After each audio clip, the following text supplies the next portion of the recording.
ಸ್ನೇಹಿತರೆ, ನಿಮ್ಮಲ್ಲಿ ಯಾರಾದರೂ ಈ ವಿಡಿಯೋ ನೋಡ್ತಾ ಇದ್ರೆ ಒಂದಿಲ್ಲ ಒಂದು ದಿವಸ ನೀವು ಗಾಡಿಗಳನ್ನ ಓಡಿಸಿರ್ತೀರಾ. ಗಾಡಿಗಳನ್ನ ಓಡಿಸಿದ್ದೇ ಆಗಿದ್ದಲ್ಲಿ ನೀವು ಪೆಟ್ರೋಲ್ ಬಂಕಲ್ಲಿ ಪೆಟ್ರೋಲ್ ಕೂಡ ಹಾಕಿಸ್ಕೊಂಡಿರ್ತೀರಾ. ಆದ್ರೆ ಈ ಪೆಟ್ರೋಲ್ ಬಂಕ್ ಅಲ್ಲಿ ಕೆಲವೊಂದು ಪೆಟ್ರೋಲ್ ಬಂಕ್ಗಳಲ್ಲಿ ಮೋಸ ಕೂಡ ಮಾಡ್ತಾರೆ ಅನ್ನೋ ಮಾಹಿತಿ ನಿಮ್ಮಲ್ಲಿ ಎಷ್ಟು ಜನಕ್ಕೆ ಗೊತ್ತಿರಬಹುದು ಅಥವಾ ಗೊತ್ತಿರ್ಲಿಕ್ಕಿಲ್ಲ. ಆದ್ರೆ ನಿಮ್ಗೆ ಒಂದು ವೇಳೆ ಈ ವಿಷಯ ಗೊತ್ತಿಲ್ಲ ಅಂದ್ರೆ ಈ ಮೋಸದ ಮಾಹಿತಿಯನ್ನ ತಿಳಿಬೇಕಂದ್ರೆ ಈ ವಿಡಿಯೋನ ಸ್ಕಿಪ್ ಮಾಡದೆ ಕೊನೆವರೆಗೂ ನೋಡಿ. ಹೌದು ಸ್ನೇಹಿತರೆ, ಪೆಟ್ರೋಲ್ ಬಂಕ್ ಅಲ್ಲಿ 4 ರೀತಿಯ ಮೋಸಗಳು ಆಗ್ತವೆ ಅನ್ನೋ ವಿಷಯ ನಿಮ್ಗೆ ಗೊತ್ತಾ? ಹೌದು, ಅದನ್ನ ಅರ್ಥ ಮಾಡ್ಕೋಬೇಕಂದ್ರೆ ನೀವು ಪೆಟ್ರೋಲ್ ಬಂಕಿನ ಕಾರ್ಯವಿಧಾನಗಳನ್ನ, ಪೆಟ್ರೋಲ್ ಬಂಕ್ನ ಕಂಪೋನೆಂಟ್ಗಳ ಮಾಹಿತಿಯನ್ನ ಮೊದಲು ಅರ್ಥ ಮಾಡ್ಕೊಳ್ಳೇಬೇಕು. ಒಂದು ಪೆಟ್ರೋಲ್ ಬಂಕ್ ಅನ್ನ ಮುಖ್ಯವಾಗಿ 3 ಭಾಗಗಳಲ್ಲಿ ವಿಂಗಡಿಸಲಾಗಿರುತ್ತೆ.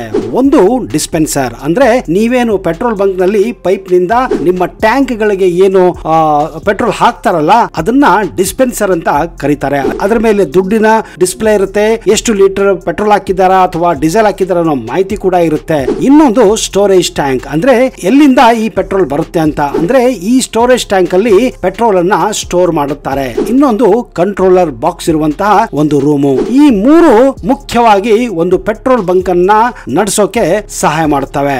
ಮೊದಲನೇದು ಈ ಡಿಸ್ಪೆನ್ಸರ್. ಸ್ನೇಹಿತರೆ, ಈ ಡಿಸ್ಪೆನ್ಸರ್ ಅಂದ್ರೆ ನಾನು ಮೊದಲೇ ಹೇಳಿದ ಹಾಗೆ ಈ ಬಾಕ್ಸ್ ಮುಖಾಂತರವೇ ಪೆಟ್ರೋಲ್ ಅನ್ನ ನಿಮ್ಮ ಟ್ಯಾಂಕಿಗೆ ಹಾಕಲಾಗುತ್ತೆ. ಅದು ಕಾರೇ ಆಗ್ಲಿ, ಟ್ರಕ್ ಆಗ್ಲಿ, ಬೈಕ್ ಆಗ್ಲಿ, ಈ ಡಿಸ್ಪೆನ್ಸರ್ ಮುಖಾಂತರವೇ ನಿಮ್ಮ ಒಂದು ಗಾಡಿಗಳಿಗೆ ಪೆಟ್ರೋಲ್ ಅನ್ನ ಹಾಕ್ತಾರೆ. ಅದು ಎಲ್ಲಿಂದ ಬರುತ್ತಪ್ಪ ಅಂದ್ರೆ ಸ್ಟೋರೇಜ್ ಟ್ಯಾಂಕ್ ನಿಂದ. ನೀವು ಯಾವುದೇ ಒಂದು ಪೆಟ್ರೋಲ್ ಬಂಕಿಗೆ ಹೋದಾಗ ಅಲ್ಲೊಂದು ಸ್ಟೋರೇಜ್ ಟ್ಯಾಂಕ್ ಇರುತ್ತೆ. ಅದು ಹೆಚ್ಚಾಗಿ ನಮಗೆ ಗಮನಕ್ಕೆ ಬರೋದಿಲ್ಲ, ಯಾಕಂದ್ರೆ ಅದು ಭೂಗತವಾಗಿರುತ್ತೆ, ಅದು ಅಂಡರ್ ಗ್ರೌಂಡ್ ಆಗಿರುತ್ತೆ. ಹೀಗಾಗಿ ಅದು ಹೆಚ್ಚಾಗಿ ಕಾಣೋದಿಲ್ಲ. ಹೆಚ್ಚಾಗಿ ಈ ಭೂಗತ ಟ್ಯಾಂಕ್ ಗಳನ್ನ ಯಾವಾಗ ಪೆಟ್ರೋಲ್ ತುಂಬಿಕೊಂಡು ಏನು ಟ್ಯಾಂಕ್ ಗಳು ಬರುತ್ತಲ್ಲ, ಅಂದ್ರೆ ಲಾರಿಗಳು ಬರುತ್ತಲ್ಲ, ಅವಾಗ ಮಾತ್ರ ಕೆಲವೊಂದು ವಾಲ್ವ್ ಗಳನ್ನ ತೆಗಿತಾರೆ, ಅಂದ್ರೆ ಕೆಲವೊಂದು ಹೋಲ್ಗಳನ್ನು ತೆಗಿತಾರೆ. ಅದರಲ್ಲಿ ಪೆಟ್ರೋಲ್ ಅನ್ನ ಏನು ಸ್ಟೋರ್ ಮಾಡಕ್ಕೆ ಟ್ರಕ್ ಮೂಲಕ ಅದರಲ್ಲಿ ಹಾಕಲಾಗುತ್ತೆ. ಇದನ್ನ ಸ್ಟೋರೇಜ್ ಟ್ಯಾಂಕ್ ಅಂತಾರೆ. ಇನ್ನೊಂದು ಮುಖ್ಯವಾಗಿರೋದು ಕಂಟ್ರೋಲರ್ ಬಾಕ್ಸ್. ಹೌದು, ಇದೇನಾಗುತ್ತಪ್ಪ ಕಂಟ್ರೋಲರ್ ಬಾಕ್ಸ್ ಅಂದ್ರೆ ಇದು ಎಲ್ಲಾ ನಿಮ್ಮ ಮೆಕ್ಯಾನಿಸಮ್, ಇದು ಒಂಥರ connection between the storage tank and the dispenser. ಈ ಎರಡರ ಮಧ್ಯೆ ಒಂದು ಕಂಟ್ರೋಲ್ ಬಾಕ್ಸ್ ಗಳನ್ನ ಇನ್ಸ್ಟಾಲ್ ಮಾಡಿರ್ತಾರೆ. ಆ ಮೂಲಕವೇ ಪೆಟ್ರೋಲ್ ಡಿಸ್ಪೆನ್ಸರ್ಗೆ ಎಷ್ಟು ಪೆಟ್ರೋಲ್ ಹೋಗಬೇಕು ಅನ್ನೋದನ್ನ ಮಾಹಿತಿ ಮೂಲಕ ಆ ಮಾಹಿತಿನ ಸ್ಟೋರೇಜ್ ಟ್ಯಾಂಕ್ ನಲ್ಲಿರುವಂತಹ ಮೋಟರ್ಗೆ ಒಂದು ಮಾಹಿತಿಯನ್ನ ಕಳಿಸಿದಾಗ ಅದೇನಾಗುತ್ತೆ, ಆ ಪೆಟ್ರೋಲ್ ಪೈಪ್ ಮೂಲಕ ನಿಮ್ಮ ಒಂದು ಡಿಸ್ಪೆನ್ಸರ್ಗೆ ಬರುತ್ತೆ. ಸೊ ಇದು ಮುಖ್ಯವಾಗಿ ಒಂದು ಪೆಟ್ರೋಲ್ ಬಂಕ್ ನಲ್ಲಿ ಇರುವಂತಹ ಒಂದು ಮೆಕ್ಯಾನಿಸಮ್ ಅಂತಾನೆ ನಾವು ಹೇಳ್ಬಹುದು. ಈಗ ಈ ಪೆಟ್ರೋಲ್ ಬಂಕ್ ಅಲ್ಲಿ ಯಾವ ರೀತಿಯ ಮೋಸಗಳು ಆಗ್ತವೆ ಅನ್ನೋದನ್ನ ತಿಳ್ಕೊಳ್ಳೋಕೆ ನೀವು ತುಂಬಾ ಕಾತುರ ಆಗಿರಬಹುದು. ಹೌದು, ನೀವು ಯಾವುದೇ ಒಂದು ಪೆಟ್ರೋಲ್ ಬಂಕ್ ಹೋದಾಗ ಒಂದಿಷ್ಟು ಪೆಟ್ರೋಲ್ ಅನ್ನ ನಮ್ಮ ಟ್ಯಾಂಕಿಗೆ ಹಾಕಿ ಅಂತ ಹೇಳ್ತೀವಿ. ಉದಾಹರಣೆಗೆ ನೀವು ಒಂದು ವೇಳೆ ಹೇಳಿದ್ರಿ ಅನ್ಕೊಳ್ಳೋಣ, 1010 ರೂಪಾಯಿಯ ಪೆಟ್ರೋಲ್ ಅನ್ನ ಹಾಕೋಕೆ ನಿಮ್ಮ ಕಾರಿಗೆ ಅಲ್ಲಿರುವಂತಹ ಒಬ್ಬ ಅಟೆಂಡರ್ಗೆ ಹೇಳ್ತೀರಾ. ಅವಾಗ ಅವನು ಏನ್ ಮಾಡ್ತಾನೆ ಅಂದ್ರೆ, ಮೊದಲನೇದಾಗಿ ಆ ಡಿಸ್ಪೆನ್ಸರ್ ಇರುವಂತಹ ಕೀಪ್ಯಾಡ್ ಅನ್ನ ಪ್ರೆಸ್ ಮಾಡ್ತಾನೆ, ಸೇಲ್ ಅನ್ನುವ ಬಟನ್ ಅನ್ನ ಪ್ರೆಸ್ ಮಾಡ್ತಾನೆ. ಅವನು ಆಗ ಅಲ್ಲಿ 1010 ರೂಪಾಯಿಯನ್ನ ಎಂಟರ್ ಮಾಡ್ತಾನೆ. ಆಮೇಲೆ ಆ ಅಟೆಂಡರ್ ನಿಮ್ಗೆ ಏನ್ ಹೇಳ್ತಾನೆ ಗೊತ್ತಾ, ಫಸ್ಟ್ ಸರ್ ಮೊದಲು ಝೀರೋನ ಚೆಕ್ ಮಾಡ್ಕೊಳ್ಳಿ ಅಂತ.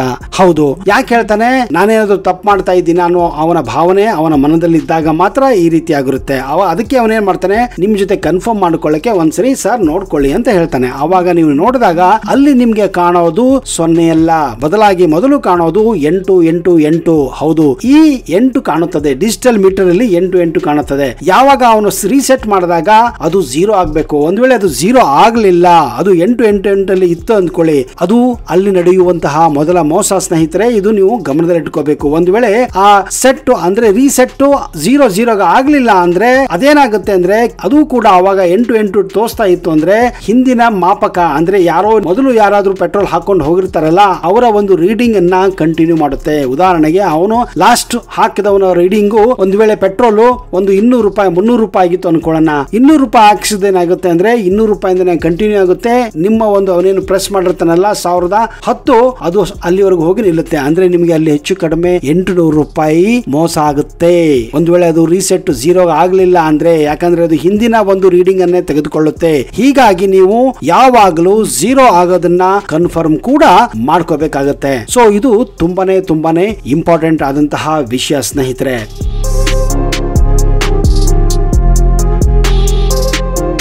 ಇಷ್ಟಾದ್ರೂ ಕೂಡ ಇಲ್ಲಿ ಮೋಸ ನಡೆಯುತ್ತೆ. ಅದು ಎರಡನೇ ತರ ಮೋಸ, ಅರ್ಥ ಮಾಡ್ಕೊಳ್ಳಿ ನೀವು. ಹೌದು, ನೀವು ಒಂದು ವೇಳೆ ನಿಮ್ಮ ಒಂದು ರೀಸೆಟ್ 0 ಆಗಿತ್ತು ಅನ್ಕೊಳ್ಳಿ, ಅವಾಗ ಏನ್ ಮಾಡ್ತಾನೆ ಅಂದ್ರೆ ಅವನು ಪೈಪ್ ಅನ್ನ ನಿಮ್ಮ ಒಂದು ಟ್ಯಾಂಕ್ ಅಲ್ಲಿ ಹಾಕಿರ್ತಾನೆ. ಅವಾಗ ಏನ್ ಮಾಡ್ತಾನೆ ಅಂದ್ರೆ ಆ ಒಬ್ಬ ಅಟೆಂಡರ್, ಸ್ಮಾರ್ಟ್ ಆದಂತಹ ಅಟೆಂಡರ್, ಅದ್ರಲ್ಲೂ ಮೋಸ ಮಾಡುವಂತಹ ಅಟೆಂಡರ್, ಅವನು ಏನ್ ಮಾಡ್ತಾನೆ ಅಂದ್ರೆ ಆ ನಂಬರ್ ಗಳನ್ನ ಜಂಪ್ ಮಾಡಿಸ್ತಾನೆ.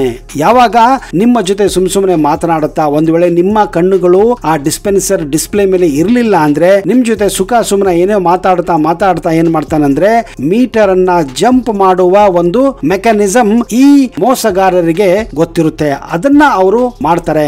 ನೀವು ಕೇಳಿದ್ದು 1010 ರೂಪಾಯಿಗೆ ಹಾಕುವಂತಹ ಒಂದು ಏನಪ್ಪಾ ಅಂದ್ರೆ ಪೆಟ್ರೋಲ್, ಆದ್ರೆ ಅವನು ಮೀಟರ್ ಗಳನ್ನ ಜಂಪ್ ಮಾಡಿಸಿ ಕೊನೆಗೆ ನಿಮ್ಗೆ ಎಲ್ಲಿ ಸ್ವಲ್ಪ ಹಣನ ಎಗರಿಸ್ಬಿಡ್ತಾನೆ. ಅಲ್ಲಿ ನಿಮ್ಗೆ ಸಿಗೋದು 700 ರೂಪಾಯಿಗೋ 800 ರೂಪಾಯಿಗೋ ಏನೋ ಪೆಟ್ರೋಲ್ ಸಿಗುತ್ತೆ. ಇದು ಎರಡನೇ ರೀತಿಯಾದಂತಹ ಮೋಸವನ್ನ ಮಾಡುವ ಒಂದು ಹ್ಯಾಬಿಟ್ ನಮ್ಮ ಪೆಟ್ರೋಲ್ ಬಂಕ್ ಗಳಲ್ಲಿ ಹೆಚ್ಚಾಗಿ ಕಂಡು ಬರುತ್ತೆ. ಇನ್ನು ಮೂರನೇ ರೀತಿ ಮೋಸ ಕೂಡ ಇಲ್ಲಿ ನಡೆಯುತ್ತೆ ಸ್ನೇಹಿತರೆ. ಹೆಚ್ಚು ಕಡಿಮೆ ತುಂಬಾ ಪೆಟ್ರೋಲ್ ಬಂಕ್ ಗಳಲ್ಲಿ ಕಳ್ಳಬೆರಕೆ ಕೂಡ ಮಾಡ್ತಾರೆ. ಅಲ್ಲಿ ಏನಪ್ಪಾ ಅಂದ್ರೆ ನೀರು, ನಾಫ್ತಾ ಮತ್ತು ಬಿಳಿ ಸೀಮೆಎಣ್ಣೆ ಅಂದ್ರೆ ವೈಟ್ ಕೆರೋಸಿನ್ ಅನ್ನ ಈ ಪೆಟ್ರೋಲ್ ಗಳಲ್ಲಿ ಮಿಕ್ಸ್ ಮಾಡಿರ್ತಾರೆ.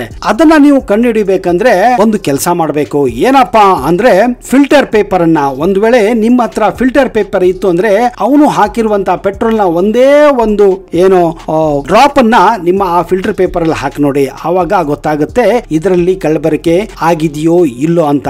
ಒಂದು ವೇಳೆ ಅದರಲ್ಲಿ ನೀರು ಅಥವಾ ನಾಫ್ತಾ ಮತ್ತು ಬಿಳಿ ಸೀಮೆ ಎಣ್ಣೆ ಇದ್ರೆ ಆ ಒಂದು ಫಿಲ್ಟರ್ ಪೇಪರ್ ಮೇಲೆ ಕೆಲವೊಂದು ಕಲೆಗಳು ಆ ಫಿಲ್ಟರ್ ಪೇಪರ್ ಮೇಲೆ ಬೀಳ್ತವೆ. ಒಂದು ವೇಳೆ ಆ ಫಿಲ್ಟರ್ ಪೇಪರ್ ಮೇಲೆ ಕಲೆಗಳು ಬಿತ್ತು ಅಂದ್ರೆ ಅನ್ಕೊಳ್ಳಿ ಅದರಲ್ಲಿ ಕಲಬೆರಕೆ ಆಗಿದೆ ಅಂತ ಗ್ಯಾರಂಟಿ ಆಗಿರುತ್ತೆ. ಸೊ ಒಂದು ವೇಳೆ ನಿಮ್ಮ ಪೆಟ್ರೋಲ್ ನಿಜಕ್ಕೂ ತುಂಬಾನೇ ಪ್ಯೂರ್ ಆಗಿದ್ರೆ ಅದರ ಮೇಲೆ ಅಂದ್ರೆ ಫಿಲ್ಟರ್ ಪೇಪರ್ ಮೇಲೆ ಯಾವುದೇ ರೀತಿಯ ಏನೋ ಕಲೆಗಳು ಬೀಳೋದಿಲ್ಲ. ಇದನ್ನ ನೀವು ಈ ಒಂದು ಮೋಸವನ್ನ ಈ ರೀತಿಯಾಗಿ ಕಂಡು ಹಿಡಿಯಬಹುದು ಸ್ನೇಹಿತರೆ. ಇದು ಮೂರನೆಯ ಒಂದು ಮೋಸ ನಮ್ಮ ಪೆಟ್ರೋಲ್ ಬಂಕ್ ಅಲ್ಲಿ ಸಾಧಾರಣವಾಗಿ ಕಂಡು ಬರುವಂತಹದ್ದು.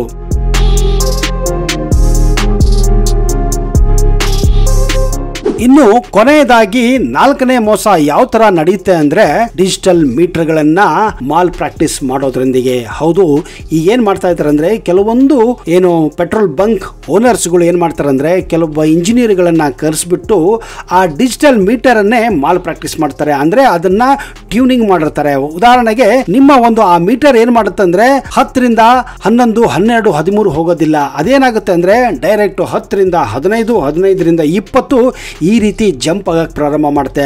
ಯಾವಾಗ ನಿಮ್ಮ ಆ ಅಟೆಂಡರ್ ಪೆಟ್ರೋಲ್ ಬಂಕ್ ಅಲ್ಲಿ ಸ್ಪೀಡ್ ಆಗಿ ಏನು ಪೆಟ್ರೋಲ್ ಹಾಕ್ತಾ ಇರ್ತಾನೋ ಅದನ್ನು ನೀವು ಅರ್ಥ ಮಾಡ್ಕೋಬೇಕಲ್ಲಿ. ಅವನು ಯಾಕೆ ಈ ರೀತಿ ಸ್ಪೀಡ್ ಆಗಿ ಪೆಟ್ರೋಲ್ ಅನ್ನು ಹಾಕ್ತಾ ಇದ್ದಾನೆ, ಯಾಕೆ ಆ ಡಿಸ್ಪ್ಲೇ ಅಂದ್ರೆ ಡಿಸ್ಪೆನ್ಸರ್ ಅಲ್ಲಿ ಡಿಸ್ಪ್ಲೇ ಅಲ್ಲಿ ಮೀಟರು ಅಷ್ಟೊಂದು ಫಾಸ್ಟ್ ಆಗಿ ಯಾಕೆ ಓಡ್ತಿದೆ ಅನ್ನೋದು ನೀವು ತಿಳಿಬೇಕಂದ್ರೆ ಅವನಿಗೆ ಹೇಳಬೇಕು ಸ್ಲೋ ಆಗಿ ಪೆಟ್ರೋಲ್ ನೀನು ಹಾಕಪ್ಪ ಅಂತ. ಒಂದು ವೇಳೆ ಅವನು ಫಾಸ್ಟ್ ಆಗಿ ಹಾಕ್ತಾ ಇದ್ರೆ ಅನ್ಕೊಳ್ಳಿ ನಿಮ್ಗೆ ಕಣ್ಣು ಮುಂದೆನೆ ನಿಮ್ಗೆ ಆ ಮೀಟರ್ ಜಂಪ್ ಆಗಿದ್ದು ಕೂಡ ಗೊತ್ತಾಗೋದಿಲ್ಲ. ಯಾಕಂದ್ರೆ ಅಷ್ಟು ಸ್ಪೀಡ್ ಆಗಿ ಆ ಮೀಟರ್ ಓಡ್ತಾ ಇರುತ್ತೆ. ಆಗ ಅದು 10 ರಿಂದ 11ಕ್ಕೆ ಹೋಯ್ತೋ 11 ರಿಂದ 12ಕ್ಕೆ ಹೋಯ್ತೋ ಅನ್ನೋದು ನಿಮ್ಗೆ ಗೊತ್ತೇ ಆಗೋದಿಲ್ಲ. ಅದು ಡೈರೆಕ್ಟ್ ಆಗಿ 10 ರಿಂದ 15, 15 ರಿಂದ 20, 20 ರಿಂದ 25 ಈ ರೀತಿ ನೀವು ಕೇಳಿದಂತಹ 1010 ರೂಪಾಯಿಗೆ ಹಾಕಿದಂತಹ ಏನು ಪೆಟ್ರೋಲು ನಿಮಗೆ ಸಿಗೋದು ಜಂಪ್ ಆದ ನಂತರ 700 ರಿಂದ 750 ರೂಪಾಯಿ ಮಾತ್ರ ಬೆಲೆಗೆ ನಿಮಗೆ ಪೆಟ್ರೋಲು ಅಲ್ಲಿ ಸಿಗೋದು. ಯಾಕೆ ಹೇಳಿ, ಇಲ್ಲಿ ಆ ಮೀಟರೇ ಅದನ್ನ ಟ್ವೀಕ್ ಮಾಡಿರ್ತಾರೆ. ಅಂದರೆ ಇಂಜಿನಿಯರ್ಸ್ಗಳನ್ನ ಕರೆಸಿಬಿಟ್ಟು ಟ್ವೀಕ್ ಮಾಡಿರ್ತಾರೆ. ಆದರೆ ಇತ್ತೀಚೆಗೆ ಇದನ್ನು ತಡೆಯಲಂತೆ ಸರ್ಕಾರ ಕೂಡ ಕೆಲವೊಂದು ಸ್ಟೆಪ್ಸ್ಗಳನ್ನು ತೆಗೆದುಕೊಂಡಿದೆ. ಯಾಕಂದರೆ ನೀವು ಏನಾದರೂ ಆ ಒಂದು ಮೀಟರನ್ನು ಟ್ಯಾಪ್ ಮಾಡಬೇಕು, ಆ ಮೀಟರನ್ನು ನೀವು ಏನಾದರೂ ರಿಪೇರಿ ಮಾಡಬೇಕು ಅಂದರೆ ನೇರವಾಗಿ ಸರ್ಕಾರದ ಇಂಜಿನಿಯರ್ಗಳನ್ನು ಕರೆಸಿಬಿಟ್ಟೆ ನೀವು ಮಾಡಬೇಕಾಗುತ್ತೆ. ಅಲ್ಲಿವರೆಗೆ ನೀವು ಅದನ್ನ ಓಪನ್ ಮಾಡಕ್ಕೂ ಸಾಧ್ಯ ಇಲ್ಲ. ಗೊತ್ತಾಯ್ತಲ್ಲ. ಆದ್ರೂ ಕೂಡ ಸರ್ಕಾರಿ ಇಂಜಿನಿಯರ್ಗಳಿಗೇನೆ ದುಡ್ಡು ಕೊಟ್ಟು ನಮ್ಮ ಪೆಟ್ರೋಲ್ ಬಂಕ್ ಓನರ್ಗಳು ಈ ರೀತಿ ಮಾಡೋದು ತುಂಬಾನೇ ಕಾಮನ್ ಆಗಿದೆ.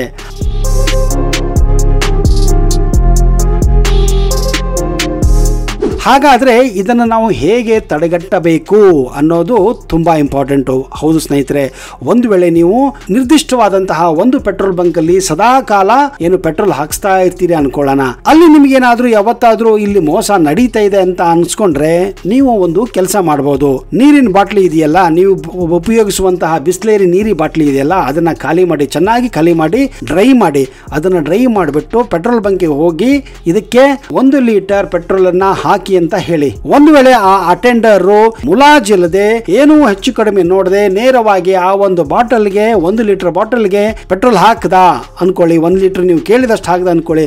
ಒಂದು ವೇಳೆ ಅದು ಕರೆಕ್ಟ್ ಆಗಿ 1 ಲೀಟರ್ ಬಾಟಲ್ ತುಂಬಿತು ಅಂದ್ಕೊಳ್ಳಿ, ಆ ಪೆಟ್ರೋಲ್ ಬಂಕ್ ನಿಜಕ್ಕೂ ಮೋಸವನ್ನ ಮಾಡ್ತಾ ಇಲ್ಲ, ಅವರು ಸರಿಯಾಗಿ ಇದ್ದಾರೆ ಅಂತ ನಾವು ತಿಳ್ಕೋಬಹುದು, ಭಾವಿಸಬಹುದು.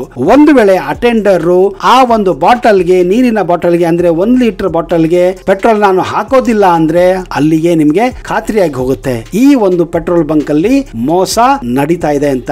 ಸ್ನೇಹಿತರೆ, ಈಗ ಗೊತ್ತಾಯ್ತಲ್ಲ, ಈ ಒಂದು ಟ್ರಿಕ್ಸ್ ಗಳನ್ನ ನೀವು ಬಳಸಬೇಕಾಗುತ್ತೆ. ಒಂದು ವೇಳೆ ನಿಮ್ ಜೊತೆ ಮೋಸ ಆಗ್ತಾ ಇದ್ರೆ ನೀವು ಪೆಟ್ರೋಲ್ ಬಂಕ್ ಅಲ್ಲಿ ನಿಮ್ಮ ಕಣ್ಣುಗಳನ್ನ ತೆಗೆದು ನೋಡಬೇಕು, ಡಿಸ್ಪೆನ್ಸರ್ ಅನ್ನ ನೋಡಬೇಕು, ಡಿಸ್ಪ್ಲೇನ ನೋಡಬೇಕು. ಹೀಗೆಲ್ಲ ಈ ರೀತಿ ಪೆಟ್ರೋಲ್ ಬಂಕ್ ಅಲ್ಲಿ ಮೋಸ ಆಗ್ತಾ ಇರೋದು ನಾನು ಕಂಡಂತಹ ವಿಷಯಗಳಾಗಿದೆ. ಒಂದು ವೇಳೆ ನಿಮಗೇನಾದ್ರೂ ಇದಕ್ಕಿಂತ ಹೆಚ್ಚಿನ ರೀತಿಯಲ್ಲಿ ಮಾಹಿತಿ ಇದ್ರೆ ದಯವಿಟ್ಟು ಕಮೆಂಟ್ ಬಾಕ್ಸ್ ಅಲ್ಲಿ ಹಾಕಿ. ಇನ್ನಷ್ಟು ಇದರ ಬಗ್ಗೆ ಮಾಹಿತಿನ ಮುಂದಿನ ಸಂಚಿಕೆಯಲ್ಲಿ ಕೊಡ್ತೇನೆ.